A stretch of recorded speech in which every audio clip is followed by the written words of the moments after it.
World War II, the war that changed humanity forever. On this day in history in 1945, the war was officially declared over in Europe. Soviet troops laid siege to Berlin, Hitler committed suicide, and millions of Jews were freed from concentration camps across former Nazi territory. Following the end of the war, countries around the world celebrated a triumphant victory, and these celebrations have continued into the modern day.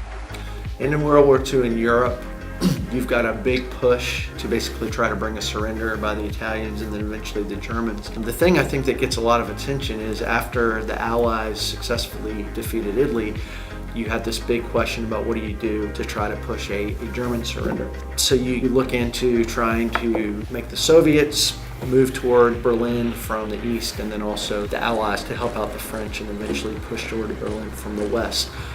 I think if you look at D-Day, June 6, 1944, the one thing that I think is important is that plan, Operation Overlord, was the key from the Western European campaign, because they said, okay, we're going to push Nazi Germany back toward Berlin.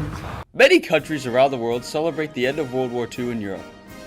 On May 9th, Dень Победы is celebrated in Russia and many other former Soviet countries with the Victory Day parade in Moscow's Red Square. Western countries commemorate the holiday on May 8th with Festa della Liberazione in Italy, La Fête de la Victoire in France, and VE Day parades in England and many other countries.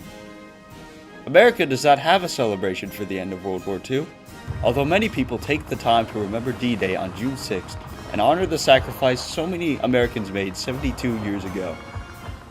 So that raises the question, should we formally celebrate VE Day in America? Absolutely we should. I think if you look back, and most people are familiar with June 6th, the D-Day remembrance. If we're going to celebrate the 50th remembrance of D-Day in 1994 in the United States, then why not also celebrate a pretty important event that signifies the end of the conflict?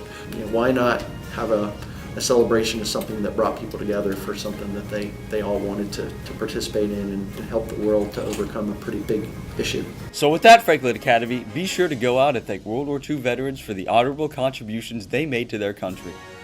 World War II united the world under a common cause, and today is the day to remember all of the sacrifices that were made.